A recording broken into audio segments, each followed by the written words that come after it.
রংপুরে একই পরিবারের 4 জনকে হত্যা করা হয়েছে।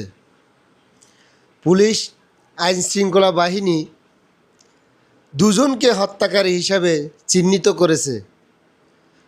এখন জনমনে প্রশ্ন উঠেছে, 4 জনকে হত্যা করেছে, শুধুই কি এই 2 জন?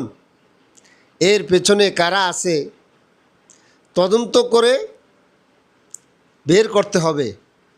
আরেকটি বিষয়, জনগণ, এখন পুলিশের গায়ে যেই পোশাক, অপরাধীর গায়ে একই ধরনের পোশাক, এটা নিয়ে সন্দেহের তীর পুলিশের দিকে।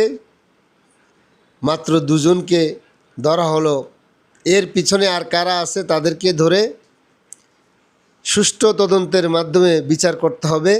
এই হিন্দু পরিবারের যেন সুষ্ঠু বিচার পায়, এটা আমরা দাবি জানাচ্ছি।